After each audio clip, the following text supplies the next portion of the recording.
नमस्कार, चलिए स्टार्ट करते हैं आज का वीडियो। देखिए आज का वीडियो हमारा है पॉलिटी का, भारतीय राज्य व्यवस्था। भारतीय राज्य व्यवस्था तक ये है पार्ट 3 भाग 3। हम 2 पार्ट कवर कर चुके हैं।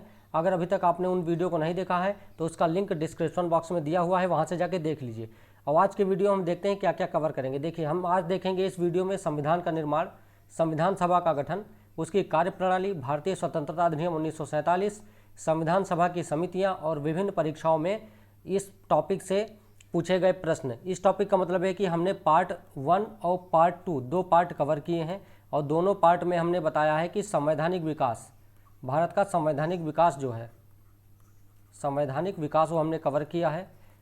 1773 से लेके 1947 तक के जितने भी संवैधानिक मतलब ये अधिनियम और चार्टर आए थे उन सभी को हमने डिटेल में समझा था, जो एग्जाम के पॉइंट ऑफ व्यू से बहुत इंपॉर्टेंट है। अगर अभी तक आपने वीडियो नहीं देखा है तो ज़रूर देख लीजिएगा। अब आज इन्हीं टॉपिक से जो हम पार्ट 1 और 2 कवर किए हैं, इन्हीं दोनों टॉपिक से आज हम लास्ट में क्वेश्चंस देखेंगे। ये देखिए लास्ट में क्वेश्चंस दिए हुए हैं इसमें, ये सारे अधिनियम से संबंधित क्वेश्चंस हैं, ये हम कवर करेंगे और आने वाले 2 वीडियोज़ और में हम ये क्वेश्चन कवर करेंगे। तो चलिए स्टार्ट करते हैं आज का वीडियो। ये हमारा चैनल है सिविल सर्विसेज विद आलोक। अगर अभी तक इसको आपने सब्सक्राइब नहीं किया है तो सब्सक्राइब कर दें, नोटिफिकेशन बेल अवश्य प्रेस कर दें, जिससे मैं जो भी वीडियो अपलोड करूं उसका नोटिफिकेशन आप तक पहुंच सके। ठीक है, संविधान का निर्माण, मेकिंग ऑफ द कॉन्स्टिट्यूशन। संविधान के निर्माण की बात सर्वप्रथम कहाँ से आई? तो सबसे पहले किसने कहा था कि भारतीयों के लिए संविधान होना चाहिए? तो सर्वप्रथम स्वराज पार्टी ने 5 मई 1934 को कहा था कि भारत के लिए एक संविधान होना चाहिए। और उसी 1934 में ही एम.एन. रॉय एक वामपंथी मतलब राजनीतिज्ञ थे, स्वतंत्रता सेनानी थे, इन्होंने भी कहा था कि भारत के लिए संविधान होना चाहिए। कांग्रेस ने 1935 में आधिकारिक रूप से कहा था कि भारत के लिए एक संविधान होना चाहिए।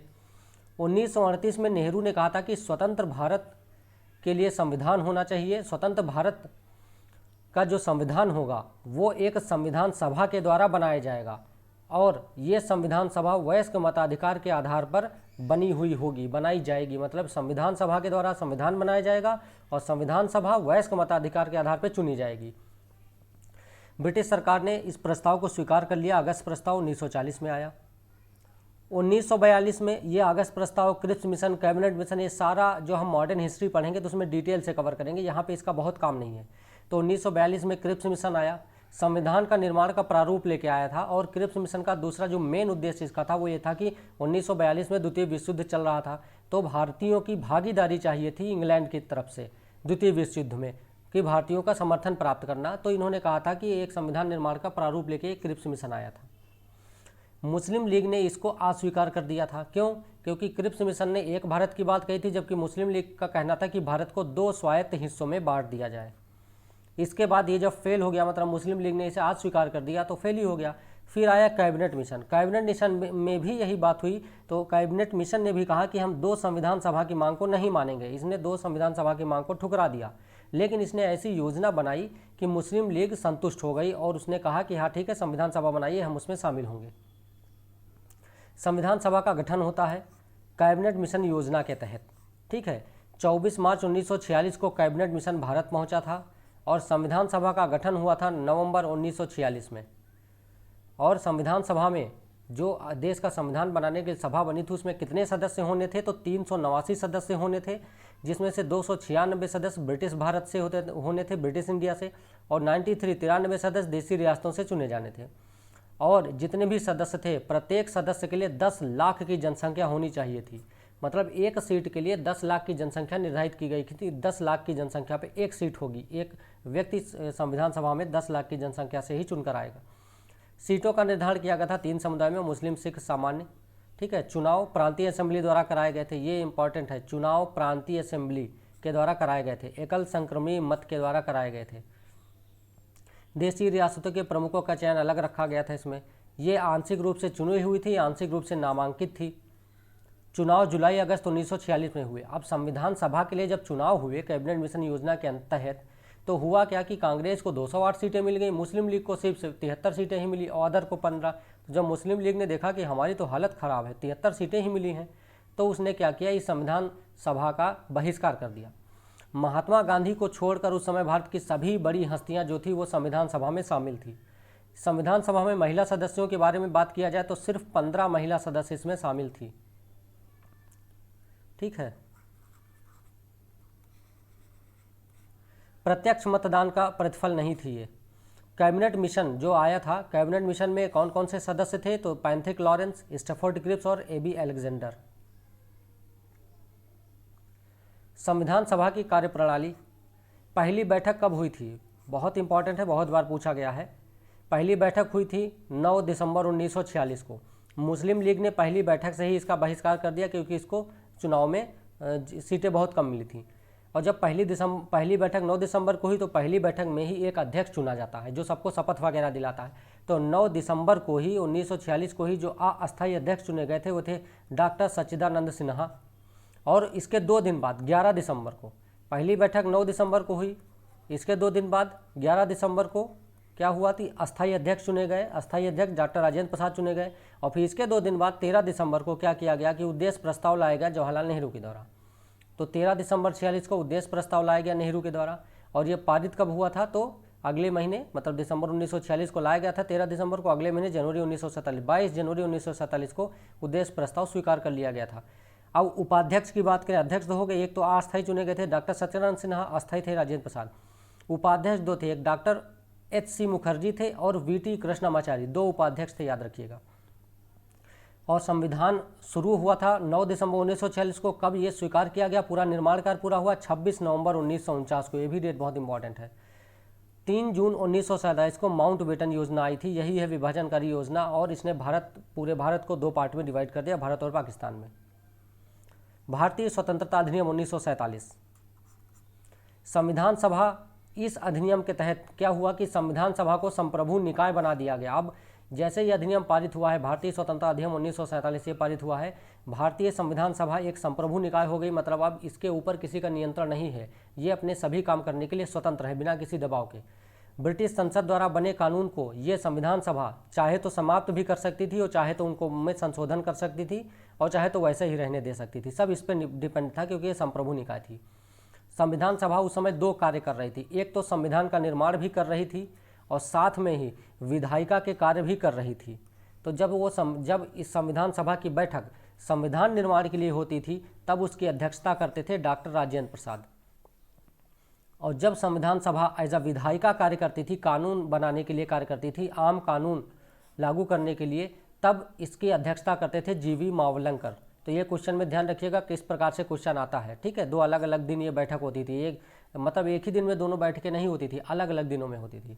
मुस्लिम लीग के सदस्य संविधान सभा से अलग हो गए थे, उन्होंने बहिष्कार कर दिया था। संविधान द्वारा कुछ अन्य कार्य क्या किए गए थे? देखो, 22 जुलाई 1947 को राष्ट्रीय ध्वज स्वीकार किया गया।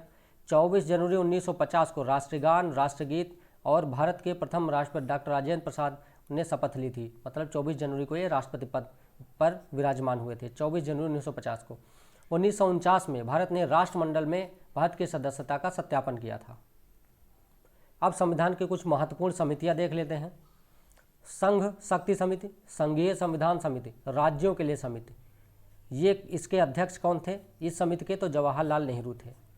प्रांतीय संविधान समिति के अध्यक्ष कौन थे? सरदार पटेल थे। प्रक्रिया नियम समिति और संचालन समिति, इसके अध्यक्ष कौन थे? डॉक्टर राजेंद्र प्रसाद थे। प्रारूप समिति, उसके अध्यक्ष कौन थे? डॉक्टर BR अम्बेडकर थे। 4 नवंबर 1949 को अंतिम प्रारूप पेश किया गया था और 26 नवंबर 1949 को स्वीकार कर लिया गया था। और जब संविधान स्वीकार किया गया था उस समय इसमें एक प्रस्तावना थी, 395 अनुच्छेद थे और 8 अनुसूचियाँ थी। इस समय 12 अनुसूचियाँ हो चुकी हैं और 450 से अधिक अनुच्छेद हो चुके हैं। और प्रारूप समिति में कौन था? अध्यक्ष थे डॉक्टर BR अम्बेडकर, जिन्हें आधुनिक मनु कहा जाता है, और सदस्य थे N गोपाल स्वामी अयंगर, अल्लादी कृष्ण स्वामी अय्यर, डॉक्टर KM मुंशी, सैयद मोहम्मद सादुल्ला और N माधवराव। BL मित्र को चुना गया था लेकिन किसी कारणों से इन्होंने रिजाइन दे दिया था, तो N माधवराव को इसकी जगह पे चुना गया था। और चुना गया था DP खेतान को, तो इनकी मृत्यु हो गई थी, तो TT कृष्णमाचारी उनकी जगह आए थे। ठीक है, अब चलिए क्वेश्चंस देख लेते हैं जो हमने अभी पार्ट 1 जो पॉलिटी का हमने पार्ट 1 और 2 कवर किया है। हम दो पार्ट कवर कर चुके हैं, पार्ट 1 और 2। अब इन्हीं दोनों पार्ट से ये क्वेश्चन इस टॉपिक में हम कर रहे हैं। निम्नलिखित में से किस अधिनियम में कलकत्ता में सर्वोच्च न्यायालय की स्थापना का प्रावधान किया गया था? तो देखिए ये क्वेश्चन आंसर भी दिए हुए हैं।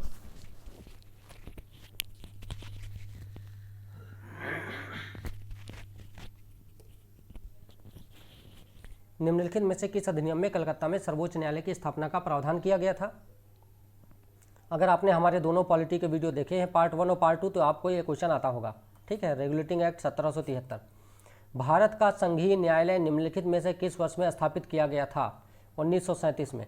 1935 के अधिनियम में यह प्रावधान किया गया था कि भारत के लिए एक संघीय न्यायालय होगा और 2 साल बाद 1937 में यह स्थापित किया गया था। ये नहीं पूछ रहा है कि किस अधिनियम के तहत, ये पूछ रहा है किस वर्ष में स्थापित किया गया था। क्वेश्चन को ध्यान से पढ़िएगा। अब ये लिस्ट 1, सूची 1 सूची 2 है, इसको मिलाना है। ठीक है, पता होगा आपको, ये आप मिला लीजिएगा। आंसर दिया हुआ है, हमारे दोनों वीडियोज़ आप पढ़ेंगे तो आपको सब मिल जाएगा। नियंत्रण परिषद BOC और COD हमने बताया था। ठीक है, पिट्स इंडिया एक्ट है 1784 का। इसी तरह से आप मिला लीजिएगा क्वेश्चन।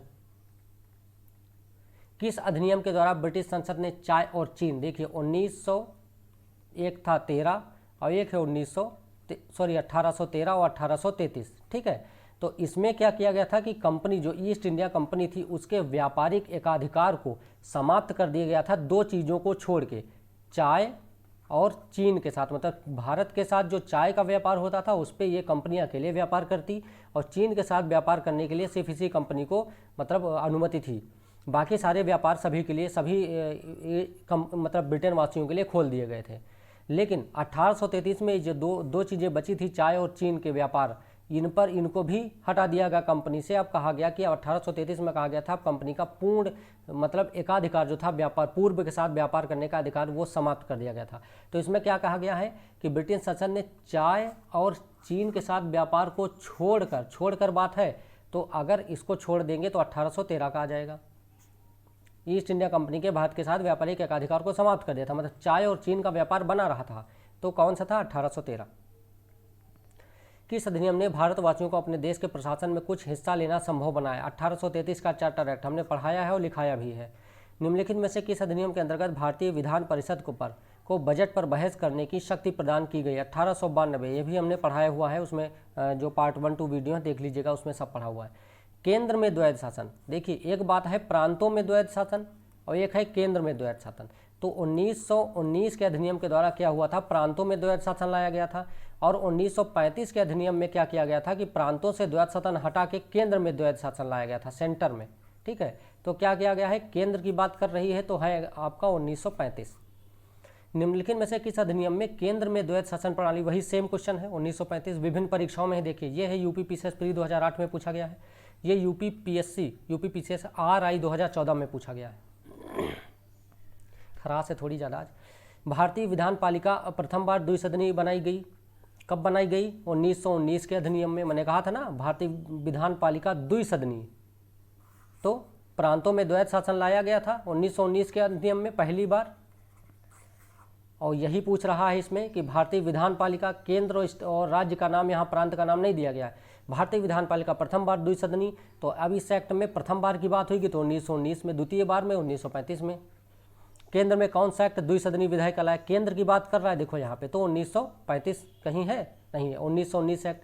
अब चूंकि 1935 होता तो हम 35 ही लगाते, चूंकि 1935 नहीं है तो यहाँ पे केंद्र कहने का आशय है प्रांत से ही है। अगर इसमें 1935 दिया होता तो 1919 की जगह हम 1935 ही लगाते। MP पीसीएस प्री 2013 में आया है। ये देखिए यूपी पीसीएस मेंस 2008 में आया था। राष्ट्रपति के अध्यादेश जारी करने की शक्ति कब दी गई थी? 1935 के अधिनियम में राष्ट्रपति की बात की जा रही है यहाँ पे।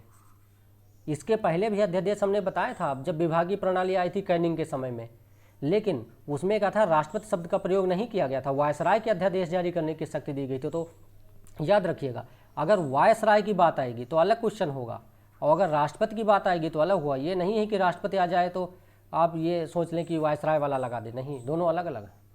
निम्नलिखित में से किस अधिनियम द्वारा संवैधानिक निरंकुशता मतलब संविधान सर्वोच्च हो जाएगा सिद्धांत प्रवृत्त किया गया था? तो 1935 भारत सरकार अधिनियम के द्वारा। अब इसी अधिनियम के द्वारा संविधान सर्वोच्च हो गया था। निरंकुश मतलब संविधान सर्वोच्च हो गया है। भारत के संविधान में केंद्र और राज्यों के बीच किया गया शक्तियों का विभाजन इनमें से किसमें उल्लिखित योजना पर आधारित है? तो 1935 में है। स्टेट और वो सेंट्रलिस्ट। निम्न में से एक भारत सरकार अधिनियम 1935 के मुख्य विशेषताओं में नहीं है। ये भी याद रखिए, क्वेश्चन ध्यान से पढ़िएगा, नहीं है, नहीं थी।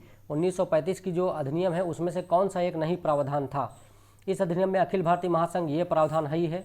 अवशिष्ट शक्तियां प्रांतीय विधायिकाओं में गलत है, ये अवशिष्ट शक्तियां केंद्र में दी गई थी इस समय। ये हमारा आज का वीडियो यहीं पर समाप्त होता है। और अभी तक अगर आपने हमारे चैनल को सब्सक्राइब नहीं किया है तो उसको सब्सक्राइब कर दें, नोटिफिकेशन बेल अवश्य प्रेस कर दें, इसको शेयर करना बिल्कुल भी ना भूलें। शेयर करें, लाइक करें, कमेंट करें। और आज के वीडियो में इतना ही, मिलते हैं नेक्स्ट वीडियो में।